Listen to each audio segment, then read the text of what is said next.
sekalian, Selasa 6 Mei 2025, ratapan menjadi tarian gembira.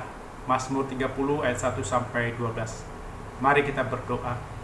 Ya Tuhan, kiranya Roh Kudus menolong kami saat membaca dan merenungkan firman-Mu. Dalam Yesus kami telah berdoa. Amin. Salam sejahtera. Dalam perjalanan hidup ini, tidak jarang kita menghadapi masa-masa sulit. Hati terasa lelah, penuh kekecewaan, bahkan hampir putus asa. Namun firman Tuhan dalam Mazmur 30 ayat 12 memberikan harapan bahwa ratapan kita Tuhan ubah menjadi tarian gembira. Kita percaya bahwa Tuhan memiliki kuasa untuk mengubah ratapan menjadi tarian, mengubah kesedihan menjadi sukacita yang melimpah. Dalam Minggu Paskah ketiga, kita diajak menghayati kehadiran Yesus yang bangkit dalam kehidupan sehari-hari. Dia bukan hanya Tuhan yang telah bangkit, tetapi juga kawan karib yang menjaga langkah kita dalam segala aspek hidup, dalam pekerjaan, dalam keluarga, dalam pelayanan, bahkan dalam pergumulan terdalam kita. Ia tidak menjauh, justru hadir dan peduli, seperti dinyatakan dalam lirik lagu PKJ 136. Yesus yang bangkit menampakkan diri. Ini berarti Ia yang hidup datang menemui umatnya di tengah aktivitas mereka. Ia hadir saat dua murid berjalan sambil bercakap-cakap ke Emmaus. Ia hadir di tengah murid-murid yang berkumpul dalam ketakutan. Ia menjumpai mereka saat mereka kembali bekerja menangkap ikan, seperti kisah dalam Yohanes 21. Kehadiran Yesus yang bangkit bukan hanya simbol rohani, melainkan realitas nyata dalam kehidupan setiap orang percaya.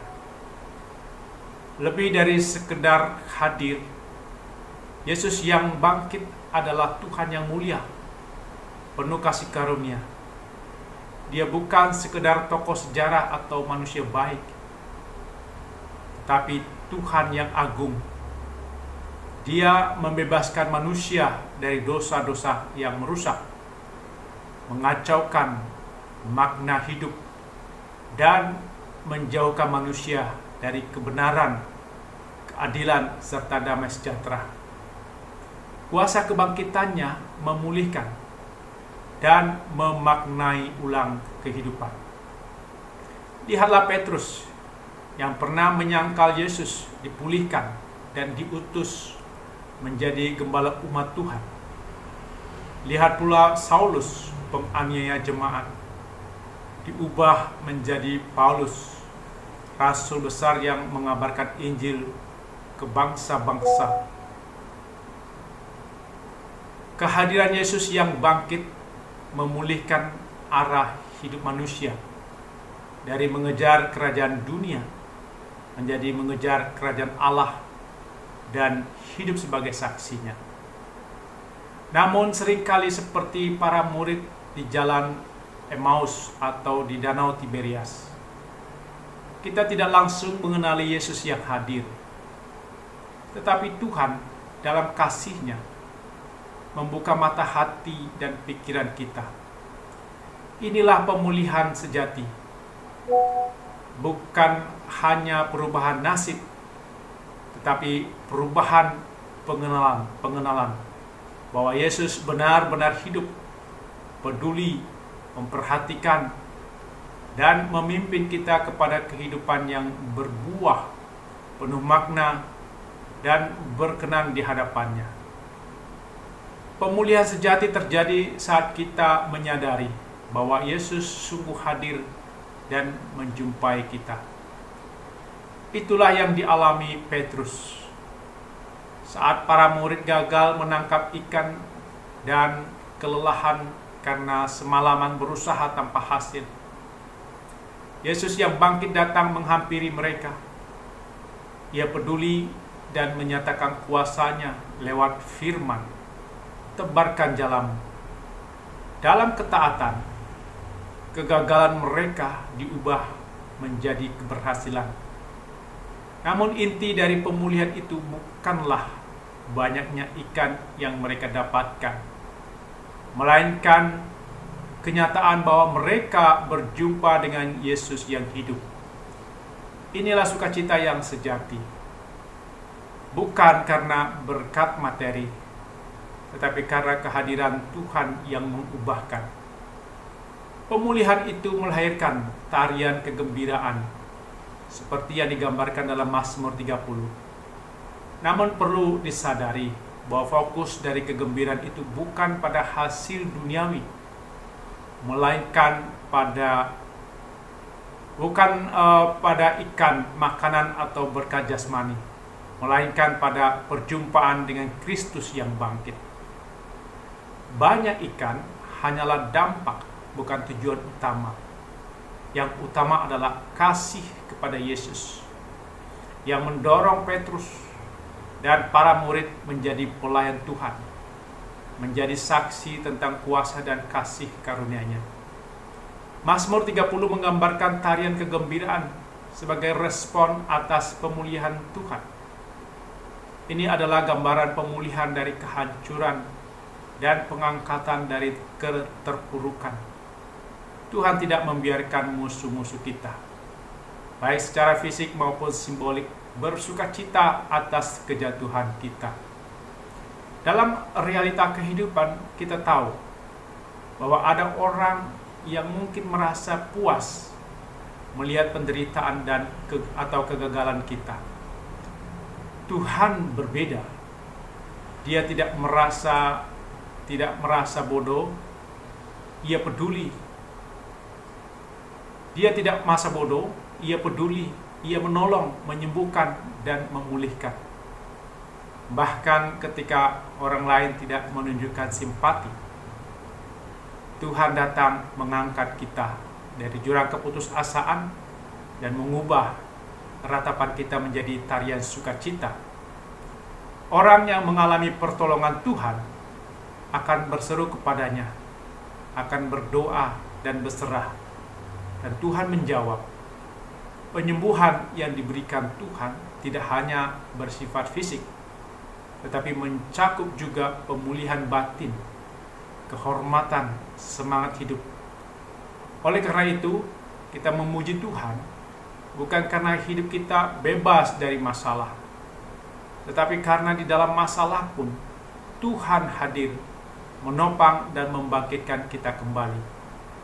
Maka marilah kita berharap dan berseru kepada Tuhan, sebab hanya Dialah yang sanggup memberi kelepasan, menyembuhkan luka, dan menjadikan hidup kita kembali penuh arti. Tuhanlah sumber tarian gembira kita.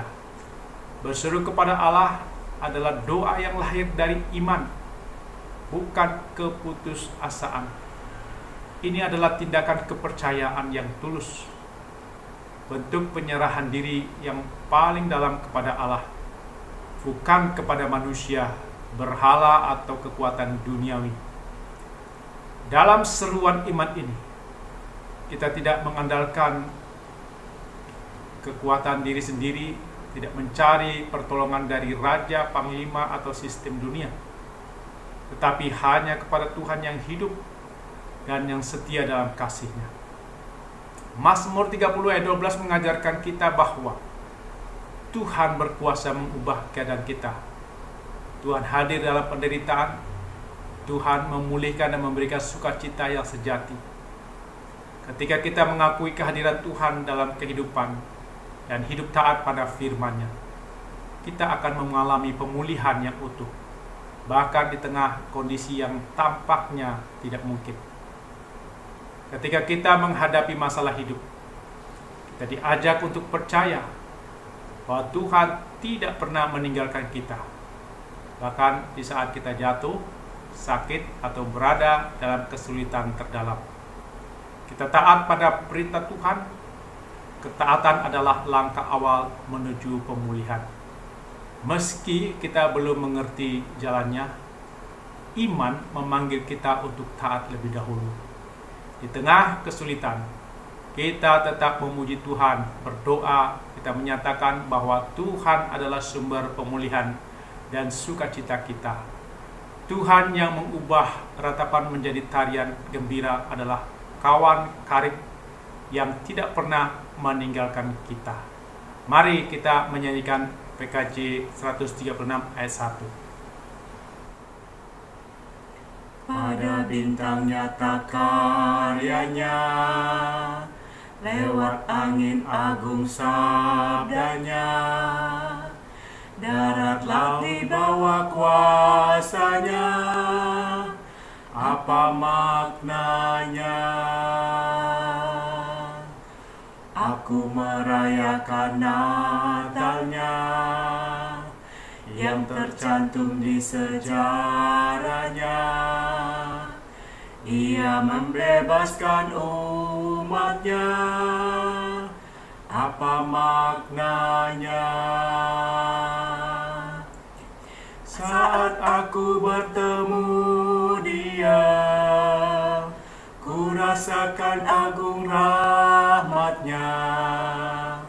Ku sadari Dia Tuhan yang mempedulikanku, yang tak menjauhkan diri. Kini Dia pun bersamaku dan menjaga tiap langkahku. Dia kawan karib bagiku, Dia segalanya. Amin. Mari kita berdoa. Ya Tuhan, dalam menghadapi masa-masa sulit, saat hati terasa lelah, penuh kekecewaan, bahkan hampir putus asa, kami percaya bahwa Tuhan mampu mengubah ratapan kami menjadi tarian gembira. Dalam nama Yesus kami berdoa. Amin.